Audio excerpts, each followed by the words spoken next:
ಜೈ ಶ್ರೀರಾಮ್. ಹೇಗಿದ್ದೀರಾ? ಇವತ್ತಿನ ಶ್ರೀಕೃಷ್ಣನ ನಂದಗೋಪ ಕುಮಾರ ಈ ಅಲಂಕಾರ ನೋಡ್ಕೋತಾ ಬನ್ನಿ.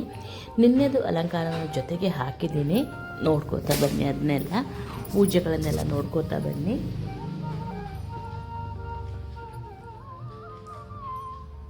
ತುಂಬ ಚೆನ್ನಾಗಿತ್ತು ಇವತ್ತಿನ ಅಲಂಕಾರ, ನಿಜವಾಗ್ಲೂ ಹೇಳಬೇಕಂದ್ರೆ.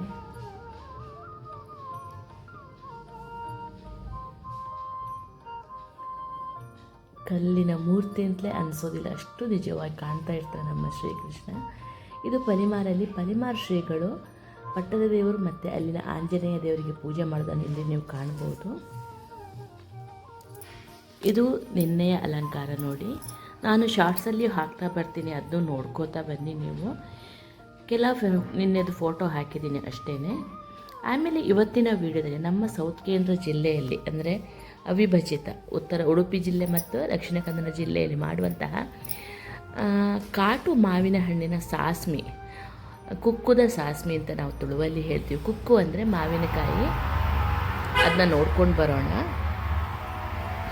ನೋಡಿ, ಇದು ಮಾವಿನಕಾಯಿ ನನ್ನ ಫ್ರೆಂಡ್ ಆಶಿಕನ ಮನೆಯಲ್ಲಿರುವಂಥದ್ದು. ನೀವು ಮೊನ್ನೆನೂ ನೋಡಿದರೆ ಉಪ್ಪಿನಕಾಯಿ ಹಾಕಬೇಕಿದ್ರೆ ಅದನ್ನ ಹೇಗೆ ಮಾಡೋದು ಅಂತ ನೋಡ್ಕೊಂಡು ಬರೋಣ. ನೋಡಿ, ಮಾವಿನಕಾಯಿನ ನೀಟಾಗಿ ತೊಳೆದು ಅದನ್ನ ಒಂದು 2 ಭಾಗ ಮಾಡಿಕೊಂಡು ಹುಳ ಉಂಟಾ ಅಂತ ನೋಡ್ಕೊಳ್ಳಿ. ಈಗ ಮೊನ್ನೆ ಮಳೆ ಬಂದ ಕಾರಣ ಸ್ವಲ್ಪ ಹುಳ ಎಲ್ಲ ಇರುತ್ತೆ, ಅದನ್ನು ನೀಟಾಗಿ ನೋಡಿಕೊಂಡು ಹಾಕಿ. ನಾನೊಂದು 3 ಮಾವಿನ ಹಣ್ಣಿದ್ದು ಮಾಡಿದ್ದೆ ಅಷ್ಟೇ. ಅದು ಈಗ ಏನು ಗೊತ್ತಾ, ಜೋರಾಗಿ ಮಳೆ ಬಾರದ ಕಾರಣ ಇನ್ನು ಸ್ಟಾರ್ಟಿಂಗ್ ಹಣ್ಣಾಗಲಿಕ್ಕೆ ಸ್ವಲ್ಪ ಹುಳಿ ಜಾಸ್ತಿ ಇರೋದಕ್ಕೆ ನಾನು ಸ್ವಲ್ಪ ಕಡಿಮೆ ಹಾಕ್ಕೊಂಡೆ. ನೋಡ್ಬೋದು, ಅದನ್ನ ಹಿಚಕಿ ಎಲ್ಲ ಅದರದ್ದು ಪಲ್ಪು ತೆಕ್ಕೊಳ್ಳಿ, ಅದರ ರಸನ ತೆಕ್ಕೊಳ್ಳಿ. ತುಂಬಾ ಅದ್ಭುತವಾದಂತಹ ಒಂದು ಅಡುಗೆ ಇದು. ಸಾಧಾರಣ 90 ಭಾಗ ಜನರಿಗೆ, ಈ ಊರಲ್ಲಿರೋರಿಗೆ ಈ ಸಾಸ್ಮಿ ಇದೆಯಲ್ಲ ತುಂಬಾ ಇಷ್ಟ ಆಗುತ್ತೆ. ನೋಡ್ಬೋದು, ಎಲ್ಲನೂ ಹೀಗೆ ಒಂದು 2-3 ಸಲ ಹಿಚಕಿ ನೀವು ತೆಕ್ಕೊಳ್ಳಿ ಅದರ ರಸನ. ನಾನು ಡೀಟೇಲ್ ಆಗಿ ತೋರಿಸಿಲ್ಲ, ತುಂಬ ವೀಡಿಯೋ ಲೆಂತಿಯಾಗಿ ಬರುತ್ತೆ, ಅವಶ್ಯಕತೆ ಇಲ್ಲ. ಒಂದು ಸಲ ತೋರಿಸಿದ್ರೆ ಸಾಕು ತಾನೆ ಅಂತ ಅಂದ್ಬಿಟ್ಟು. ಆ ನಂತರ ಅದಕ್ಕೆ ಬೇಕಾದಷ್ಟು ಬೆಲ್ಲ ಮತ್ತು ಉಪ್ಪು, ಆಮೇಲೆ ಮಸಾಲೆ ಒಂದು ರುಬ್ಬಬೇಕು. ಅದನ್ನೆಲ್ಲ ನೋಡ್ಕೋತಾ ಬರೋಣ. ಇದು ಸೀಕರಣೆ ಅಲ್ಲ, ಇದು ಮಾವಿನಕಾಯಿ ಸಾಸ್ಮಿ ಅಂತ ಹೇಳ್ತಾರೆ. ನಾವು ಕುಕ್ಕುದ ಸಾಸ್ಮಿ ಅಂತ ತುಳುವಲ್ಲಿ ಹೇಳ್ತೀವಿ. ನೋಡಿ, ಅದಕ್ಕೆ 1-1.5 ಚಮಚೆಯಷ್ಟು ಉಪ್ಪು ಹಾಕಿ ಆನಂತರ ಸ್ವಲ್ಪ ಇದಕ್ಕೆ ಬೆಲ್ಲ ಜಾಸ್ತಿ ಬೇಕಾಗುತ್ತೆ. ನಿಮಗೆ ಸಿಹಿ ಮತ್ತು ಖಾರ ನಾನು ಯಾವತ್ತೂ ಹೇಳೋದಂಗೆ ನಿಮಗೆ ಇಷ್ಟ ಬಂದಂಗೆ ನೀವು ಹಾಕ್ಕೊಳ್ಳಿ.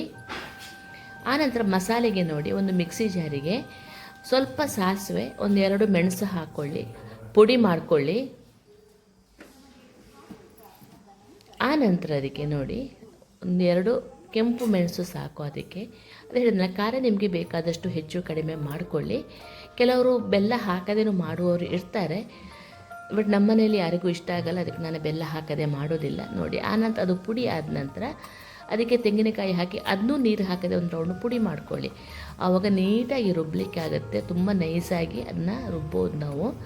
ನೋಡಿ, ಆನಂತರ ನೋಡಿ, ಈ ಬೆಲ್ಲ ಕರಗಿಸಿ ಅದಕ್ಕೆ ಈ ನಾವು ರುಬ್ಬಿದ್ದನ್ನು ಮಸಾಲೆನ ಹಾಕಿ, ತುಂಬ ಸುಲಭವಾಗಿ ಮಾಡುವಂಥದ್ದು, ಕಡಿಮೆ ಇಂಗ್ರೀಡಿಯೆಂಟ್ಸಲ್ಲಿ ಮಾಡುವಂಥದ್ದು ರೆಸಿಪಿ ಇದು. ತುಂಬಾ ಅದ್ಭುತವಾಗಿ ಬರುತ್ತೆ ಇದು.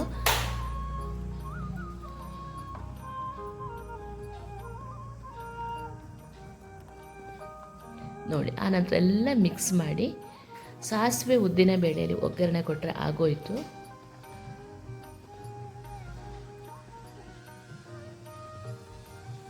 ನೋಡಿ ಎಷ್ಟು ಟೇಸ್ಟಿಯಾಗಿರುತ್ತೆ ಅಂದರೆ, ಇದು ಇಡೀ ಅನ್ನನ ಇದರಲ್ಲಿ ಊಟ ಮಾಡಿ ಹೇಳ್ಬೋದು.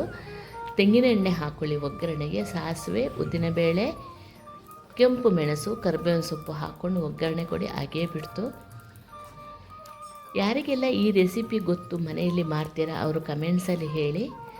ಸಿಗದಿದ್ದರೆ ಏನು ಗೊತ್ತಾ, ಕಾಟು ಮಾವಿನ ಹಣ್ಣು ಸಿಕ್ಕಿದರೆ ಓಕೆ, ಇಲ್ಲಾಂದರೆ ನಾವು ಅಂಗಡಿಯಿಂದ ತೊಗೊಂಬಂದ ಮಾವಿನ ಹಣ್ಣು ಅಂತ ಸಿಹಿ ಇದೆ ಅಂತ ತೊಗೊಂಬಂದಿದ್ದು ಹುಳಿ ಇದ್ದರೆ ಈ ಥರ ಮಾಡ್ಕೋಬೋದು. ಪಲ್ಪು ಒಟ್ಟಾರೆ ಇದ್ದರೆ ಸರಿ ಅಷ್ಟೇ. ಇದರದ್ದು ಆ ಬೀಜ ಕೂಡ ಹಾಕ್ಕೊಂಡು ತುಂಬ ಚೆನ್ನಾಗಾಗುತ್ತೆ. ನಾನು ಬೀಜ ಹಾಕ್ಕೊಂಡಿಲ್ಲ ಇವತ್ತು, ಹೆಚ್ಚಾಗಿ ಹಾಕ್ಕೊಳ್ತೀನಿ, ಕೆಲವೊಂದು ಸಲ ಹಾಕ್ಕೊಳ್ಳೋದಿಲ್ಲ. ಹೇಗಾಯಿತು ಹೇಳಿ ಫ್ರೆಂಡ್ಸ್. ಇವತ್ತಿನ ವಿಡಿಯೋ ಇಷ್ಟ ಆದರೆ ಲೈಕ್, ಶೇರ್, ಕಮೆಂಟ್ಸ್ ಮಾಡೋದನ್ನು ಮರಿಬೇಡಿ. ನೋಡಿ, ಅದಕ್ಕೆ ಒಗ್ಗರಣೆ ಕೊಟ್ಟು ಆಯಿತು. ನೋಡಿ, ವಿಡಿಯೋ ಇಷ್ಟ ಆದರೆ ಲೈಕ್ ಶೇರ್ ಕಮೆಂಟ್ಸ್ ಮಾಡೋದನ್ನು ಮರಿಬೇಡಿ. ಲೈಕ್ ಮಾಡೋದನ್ನು ಮರಿಬೇಡಿ. ಎದುರು ಮನೆಯಲ್ಲಿ ಕನ್ಸ್ಟ್ರಕ್ಷನ್ ಆಗ್ತಾ ಉಂಟು, ನೋಡ್ಬೋದು ನೀವು, ಅದರ ಗಲಾಟೆ ಕೇಳ್ತಾ ಇದ್ದೀರ.